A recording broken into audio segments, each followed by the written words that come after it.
ఇక్కడ సందేహం ఏమిటంటే భగవంతుడు ఈ లోకంలో మానవులందరినీ సృష్టించినటువంటి వాడు గనక ఆయనకి ఒకళ్ళ పట్ల రాగం కానీ ఒకళ్ళ పట్ల ద్వేషం కానీ ఉండదు గనక కోరిన కోరికలు తీర్చేటువంటి కల్పవృక్షం లాంటి వాడు గనక మరి అందరినీ ఒకే రకంగా పుట్టించవచ్చు కదా. ఎందుకండి ఆయన ఇన్ని రకాలుగా కొంతమందిని అట్లా కొంతమందిని ఇట్లా పుట్టిస్తూ ఉంటాడు? అందరూ కూడా భగవంతుణ్ణి చేరుకోవాలనేటువంటి భావనతో ఉండేటువంటి మనసు కలిగినటువంటి వాళ్ళనే సృష్టించవచ్చు కదా, ఇలా ఎందుకు చేస్తున్నాడు అని ఎవరికైనా సందేహం కలుగుతుంది. దాదాపుగా కొంచెం ఆలోచించేటువంటి వాళ్ళకి అసలు ఈ సృష్టి ఏమిటి, మనమేమిటి, మనం ఈ లోకంలోకి ఎందుకు వచ్చాము అనేటువంటి ఆలోచనలు వస్తాయి. అలాంటి వాళ్ళకే ఇది కూడా అందరినీ ఒకే రకంగా పుట్టిస్తే బాగుంటుంది కదా అని. మరి ఎందుకని ఆయన అలా చేయకుండా ఉంటున్నాడు? కావాలని అలా చేస్తున్నాడా, లేకపోతే ఏమిటి ఇందులో ఉన్నటువంటి రహస్యం అనేటువంటి విషయాన్ని మనకి తెలియజేసే అద్భుతమైనటువంటి శ్లోకం 13వ శ్లోకం. 13వ శ్లోకం చూడండి. చాతుర్వర్ణ్యం మయా సృష్టం గుణకర్మ విభాగశః తస్య కర్తారమపి మాం విద్య కర్తారమవ్యయం. చాలామంది తొందరపడి చాతుర్వర్ణ్యం మయా సృష్టం, భగవంతుడే 4 వర్ణాలు ఏర్పాటు చేశాడు అని అనేస్తారు. తర్వాత మాట పట్టించుకోరు, గుణకర్మ విభాగశః అని. యథార్థంగా ఏమిటనంటే గుణకర్మ విభాగశః చాతుర్వర్ణ్యం మయా సృష్టం. వాళ్ళ వాళ్ళ గుణకర్మల్ని బట్టి, వాళ్ళ యొక్క గుణాలని బట్టి, వాళ్ళు చేయవలసినటువంటి కర్మల్ని బట్టి చాతుర్వర్ణం 4 వర్ణాలని నేనే సృష్టించాను అని భగవానుడు ఇక్కడ తెలియజేస్తూ ఉన్నాడు. అయితే మరొక రహస్యం ఇక్కడ ఉంది. అదేమిటనంటే తస్య కర్తారం మాం అపి, అలా సృష్టించినటువంటి వాడిని నేనే అయినప్పటికీ కూడా అకర్తారం, నేనేమి చేసినటువంటి కర్తని కాదు, అవ్యయం, నేను నాశనం లేనటువంటి వాడిని, శాశ్వతంగా ఉండేటువంటి వాడిని అని విద్ధి, తెలుసుకో అంటున్నారు. వాళ్ళ గుణకర్మల్ని బట్టి, వాళ్ళ యొక్క గుణాలని బట్టి, కర్మల్ని బట్టి. గుణాలంటే 3 రకాలైనటువంటి గుణాలు ఉన్నాయి, అలాగే కర్మలు కూడా 3 రకాలైనటువంటి కర్మలు ఉన్నాయి. వాళ్ళ గుణాలని బట్టి, కర్మల్ని బట్టి 4 వర్ణాలని నేనే సృష్టిస్తున్నాను. అలా సృష్టిస్తున్నప్పటికి కూడా నేను మాత్రం కర్తనిగాను. అంతేకాదు నేను అవ్యయ అకర్తని, నాశనం లేనటువంటి ఎప్పుడూ ఉండేటువంటి అకర్తని, దేనికి నాకేం సంబంధం లేదు. అకర్తారం అవ్యయం విద్ధి, తెలుసుకో అంటున్నాడు. తెలుసుకున్నందువల్ల ప్రయోజనం ఉంది. లోకంలో ఈ విషయాన్ని తెలుసుకోకుండా ఉన్నటువంటి వాళ్ళు ఈ జనన మరణ చక్రంలో పడవలసిందే. తెలుసుకున్నటువంటి వాడికే ఇందులో నుంచి విడుదల, విముక్తి. భగవంతుడు లోకంలో ఈ సృష్టి ఎలా చేస్తున్నాడు, ఈ లోకంలో ఉన్నటువంటి మానవుల్ని ఎట్లా సృష్టిస్తున్నాడు అంటే వాళ్ళ గుణాలని బట్టి, వాళ్ళ కర్మల్ని బట్టి. అంతే తప్ప వాళ్ళ గుణాలని ఆయన మార్చటం లేదు, వాళ్ళ కర్మల్ని ఆయన శాసించటం లేదు. దాంట్లో ఆయన ఏలు పెట్టడంలా, వాళ్ళ గుణాలు ఏవైతే ఉన్నాయో, వాళ్ళు ఏ రకమైనటువంటి కర్మలు చేయాలో దానికి తగినటువంటి దేహాన్ని ఇచ్చి పంపిస్తూ ఉన్నాడు. అంతే తప్ప వాళ్ళ యొక్క గుణ కర్మల వ్యవహారంలో ఆయన ఏమి జోక్యం చేసుకోవటంలా. కంసాలికి మనం బంగారపు ముద్ద తీసుకెళ్ళి ఇచ్చాం. గాజులు చేస్తాడు, నక్లిసులు చేస్తాడు, జూకాలు చేస్తాడు, గొలుసులు చేస్తాడు, ఉంగరాలు చేస్తాడు, ఇలా రకరకాలైనటువంటివి చేస్తూ ఉంటాడు. బంగారాన్ని ఏమైనా మారుస్తున్నాడా అంటే బంగారాన్ని ఏం మార్చటంలా. ఎందుకనంటే గాజులు చేసినా బంగారమే, జూకాలు చేసినా బంగారమే, నక్లిస్లైనా బంగారమే, గొలుసులైనా బంగారమే, ఉంగరాలైనా బంగారం. వాటిని మాత్రం రూపాలు మారుస్తున్నాడే కానీ బంగారాన్ని మాత్రం మార్చట్లా. అదేవిధంగా కుమ్మరి మట్టితో కుండలు చేస్తూ ఉంటాడు. ఆయన మట్టి యొక్క గుణాన్నే మార్చటల్లా, మట్టి యొక్క రూపాన్ని మార్చి కుండల్ని, కూజాలని, చట్లు, మూకుళ్ళు, పిడతలు, రకరకాలైనటువంటివన్నీ చేస్తూ ఉంటాడు. కాబట్టి అక్కడ బంగారం మారలేదు, ఇక్కడ మట్టి మారలేదు, వాటి రూపాలు మాత్రమే మారిపోయినాయి. ఏ రూపం కావాలనుకుంటే ఆ రూపాన్ని మనం ఉపయోగించుకోవడానికి వీలుగా తయారు చేసి ఇస్తున్నారన్నమాట. కాబట్టి వీళ్ళు ఎట్లాగైతే రూపాన్ని మాత్రమే మార్చి వాటి యొక్క గుణాలని మార్చకుండా ఉన్నారో, అలాగే భగవంతుడు కూడా ఈ జీవుల యొక్క గుణాలని కానీ వాళ్ళు చేయవలసినటువంటి కర్మల్ని కానీ వాటిని ఏమీ మార్చకుండా ఆ గుణాలకి తగినటువంటిది, ఆ చేయటానికి కర్మలకి తగినటువంటిది దేహాన్ని మాత్రం ఇచ్చి పంపిస్తూ ఉన్నాడంటే ఆకారాలని, రూపాలని ఇచ్చి పంపిస్తూ ఉంటున్నాడు. అంతేగాని గుణాల్లో కానీ కర్మఫలాల్లో కానీ ఆయన ఏమి కూడా చెయ్యి పెట్టడం లేదు. అంతేకాదు ఎవరి వాసనల్ని కూడా ఆయన మార్చడు. మనంతట మనం ప్రయత్నం చేసి మన వాసనల్ని మార్చుకోవాలి, లేకపోతే వాసనల్ని క్షయం చేసుకోవాలి. కాబట్టి మనకి జన్మలు ఎట్లా వస్తున్నాయి అని అంటే మనం చేసినటువంటి కర్మల్ని బట్టి, మనం చేసినటువంటి ఆలోచనలను బట్టి, మనకున్నటువంటి గుణాలని బట్టి, వాటిని బట్టి మనకి జన్మలు వస్తున్నాయే కానీ ఎవరో మనకు కావాలని ఏం చేస్తున్నటువంటిది కాదు. ఒకడు చాలా పేదవాడు, కురూపి కూడా. అందువల్ల వాడు బ్రతుకు తెరువు కోసం చాలామంది దగ్గరికి పోవాల్సి వస్తుంది, అందరినీ ఆశ్రయించాల్సి వస్తుంది. వాడు కురూపి గనక, పేదవాడు గనక, అందవిహీనుడు గనక అందరు కూడా ఎగతాళి చేస్తూ ఉంటారు. ఇలా ఎగతాళి చేయించుకొని వాడికి కూడా చాలా కోపం వస్తుంది, ఉక్రోషం వస్తుంది.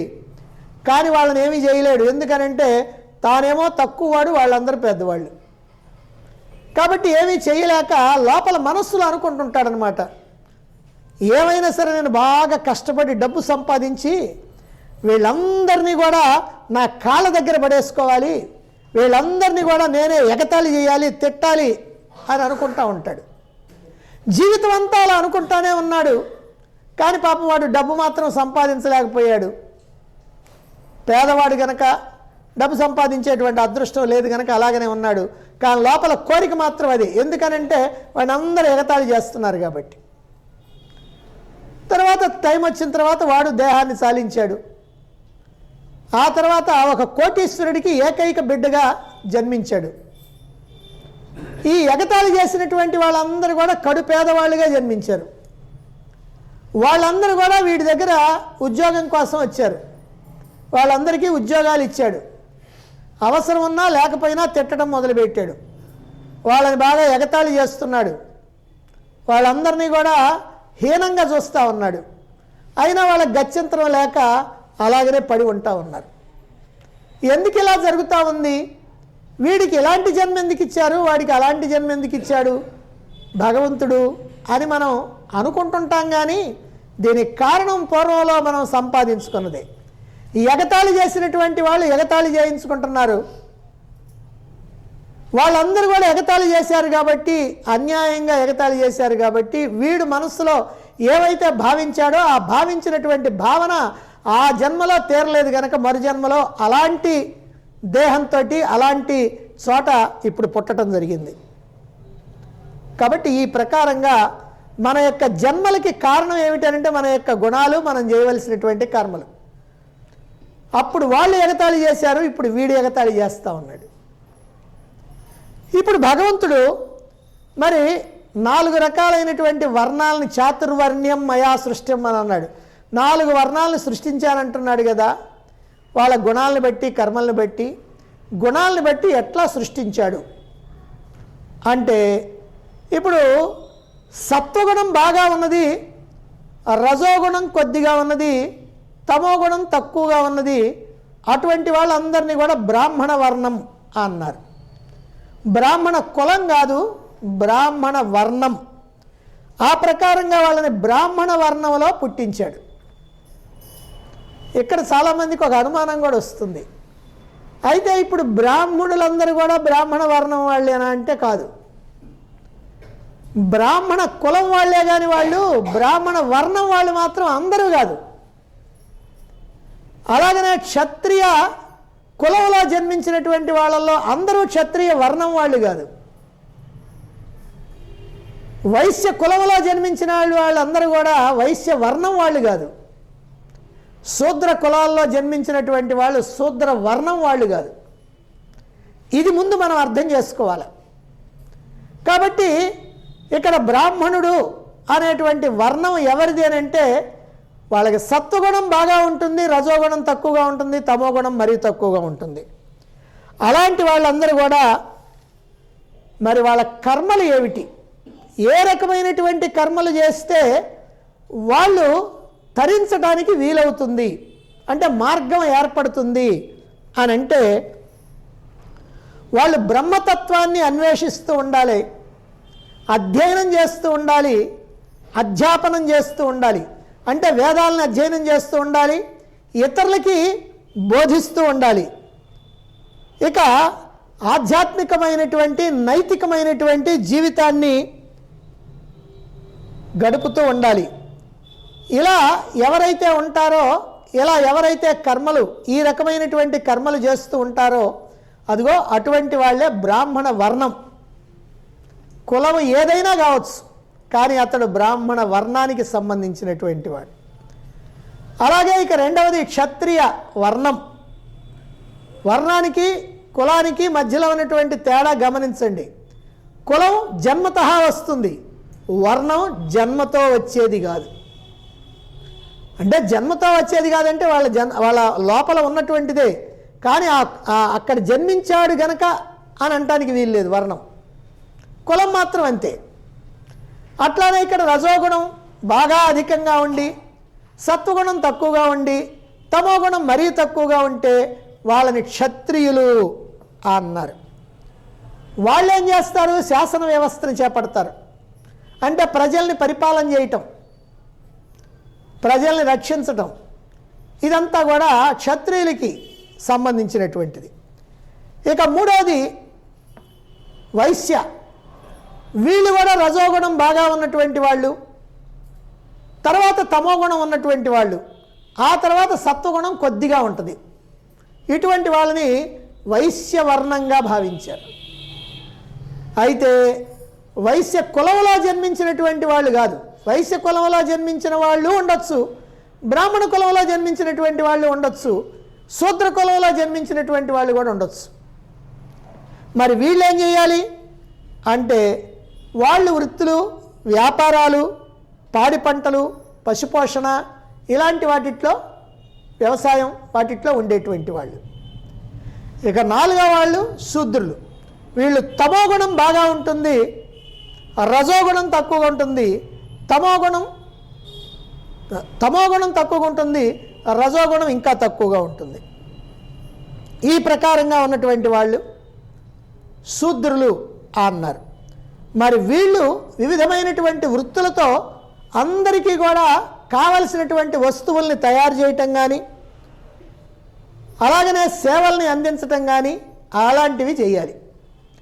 ఇప్పుడు ఏ వర్ణం వాళ్ళు ఆ వర్ణానికి సంబంధించినటువంటి కర్మలు చేసినప్పుడు వాళ్ళు తరించడానికి మార్గం అనేటువంటిది ఏర్పడుతుంది.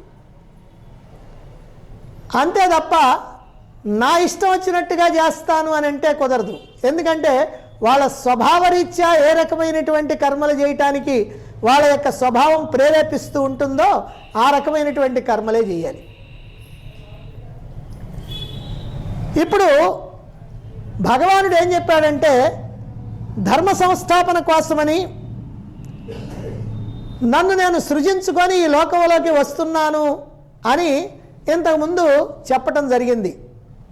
భగవంతుడి యొక్క ధర్మం ఏమిటి, భగవంతుడి యొక్క కర్తవ్యం ఏమిటి, ఇక్కడికి ఎందుకు వచ్చాడు అంటే ధర్మ సంరక్షణ కోసం నేను వచ్చాను, ధర్మ సంస్థాపన కోసం వచ్చాను.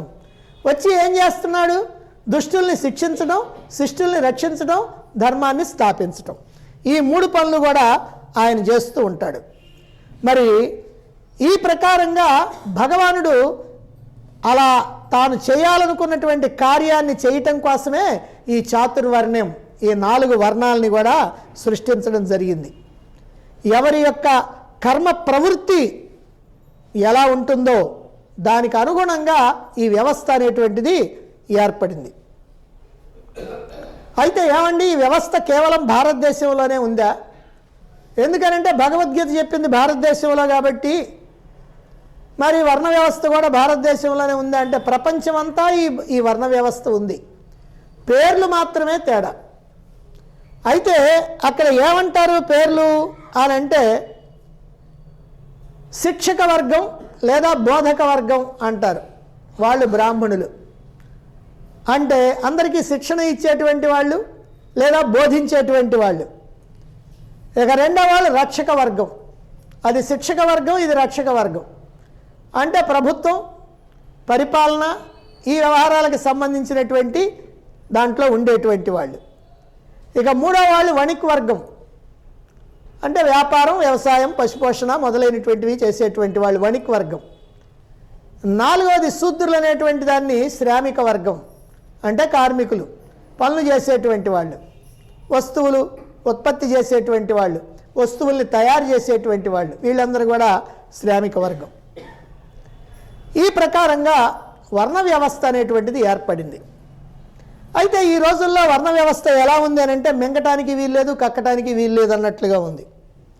ఎందుకని అట్లా ఉంది అంటే జన్మను బట్టి వర్ణం ఏర్పడుతుంది అని అనుకోవటం వల్ల. ఇప్పుడు ఎవరైతే బ్రాహ్మణులు ఉన్నారో వాళ్ళు ఏమనుకుంటారంటే అందరికంటే మనం చాలా గొప్ప, మనం చాలా ప్రధానం. ఎందుకనంటే బ్రాహ్మణుడు అంటే భగవంతుడి యొక్క ముఖం నుంచి వెలువడినటువంటి వాడు, క్షత్రియుడంటే భుజాల నుంచి వెలువడినటువంటి వాడు, వైశ్యుడంటే తొడల నుంచి వెలువడినటువంటి వాడు, శూద్రుడంటే పాదాల నుంచి వెలువడినటువంటి వాడు. కాబట్టి మనం చాలా గొప్ప పైన ఉన్నాం, ఆ తర్వాత రెండో వాళ్ళు, తర్వాత మూడో వాళ్ళు, తర్వాత నాలుగో వాళ్ళు. ఇలా అజ్ఞానంతో అహంకారంతో భావించేటువంటి ఈ బ్రాహ్మణుల కారణంగా లోకంలో ఈ వర్ణ వ్యవస్థ మీద చాలా రకాలైనటువంటి వ్యతిరేకమైనటువంటి భావాలు ఏర్పడ్డాయి. అందులో ప్రత్యేకంగా ఈ వర్ణ వ్యవస్థను విమర్శించాలని కాళ్ళ మీద నీళ్లు జల్లుకొని కూర్చున్నటువంటి వాళ్ళు, ఈ నోటి కండూతి అంటే దురద, ఈ నోటి దురద బాగా ఉన్నటువంటి వాళ్ళు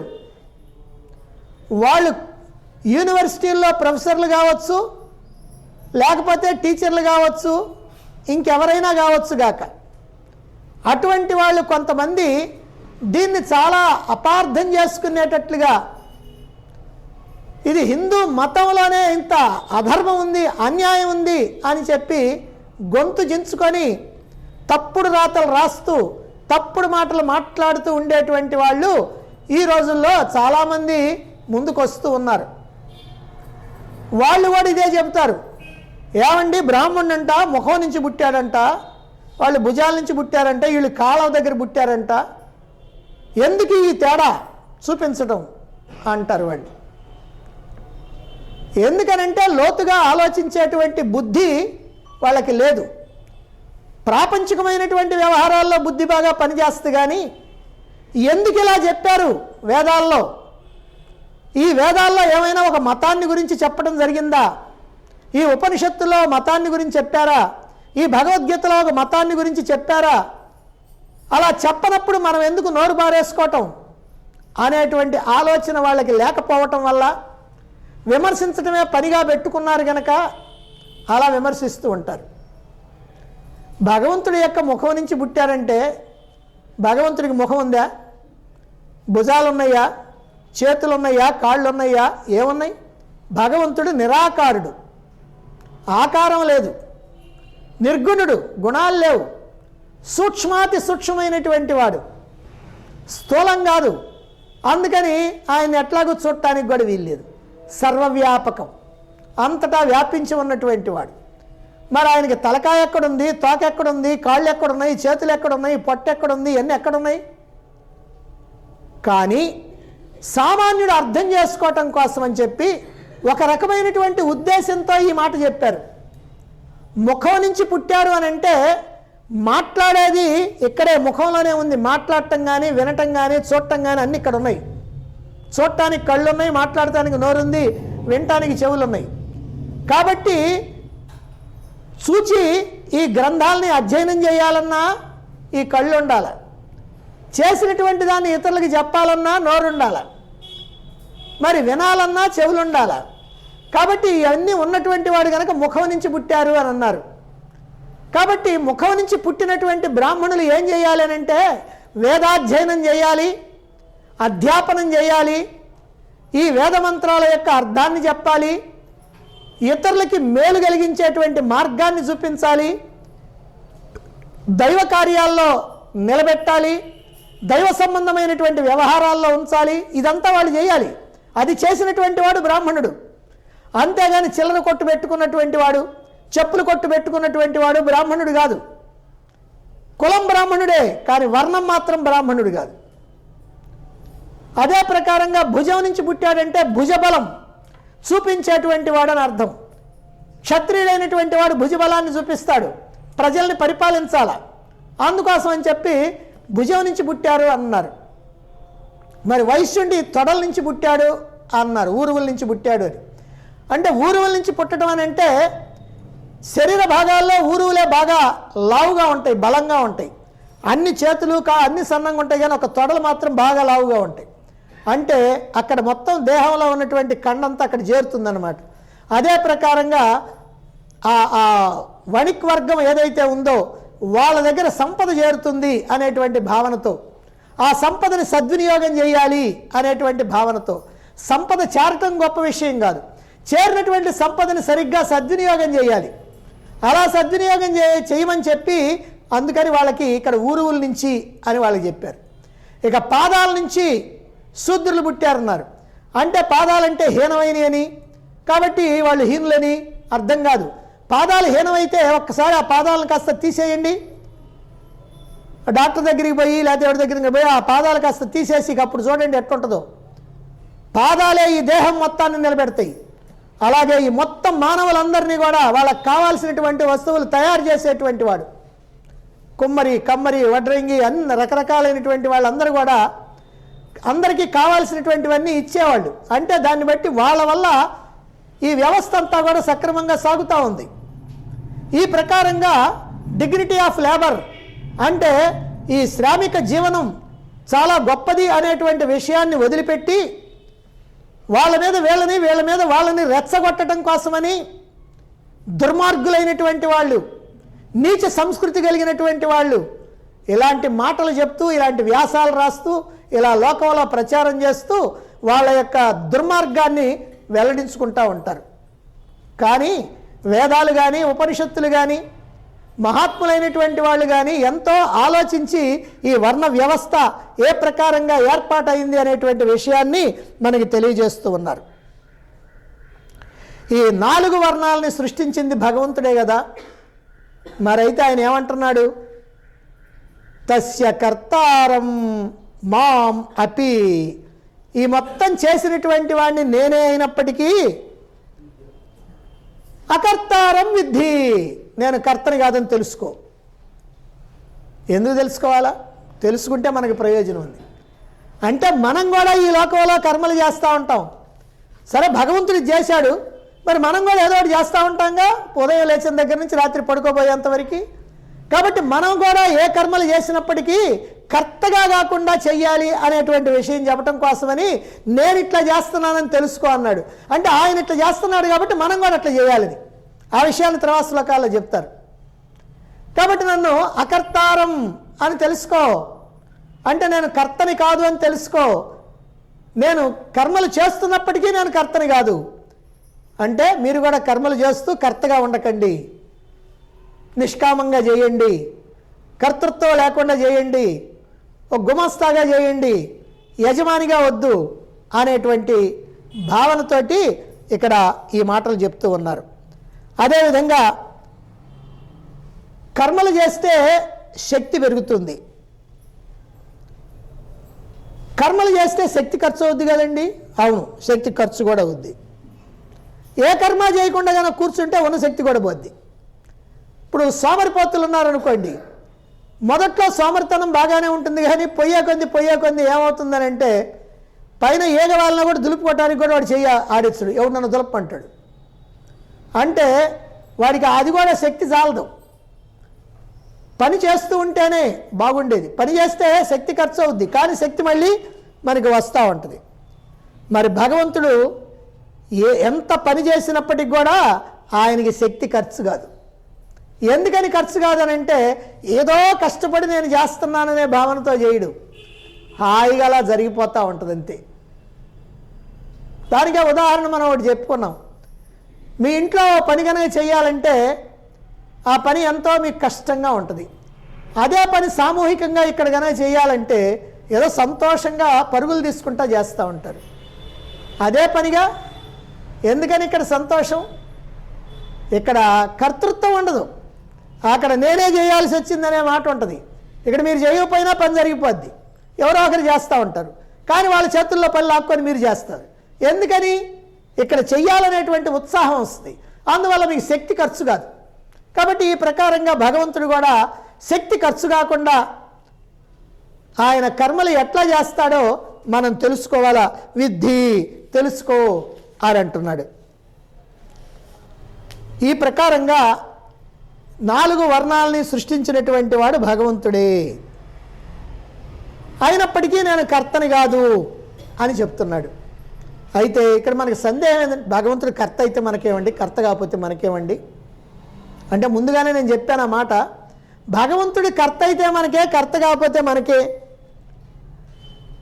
ఆయన కర్త కాకపోతే ఎంతో మనకి ప్రయోజనం ఉంది, ఆయన కర్త అయితే మనకి ఎంతో నష్టం ఉంది. ఎందుకని? మనం కూడా కర్త కాకుండా ఉంటే మనకి ప్రయోజనం, కర్త అయితే మనకి నష్టం. ఎలాగా అనేటువంటి విషయాన్ని 14వ శ్లోకంలో చెప్తున్నారు. 14వ శ్లోకం చూడండి.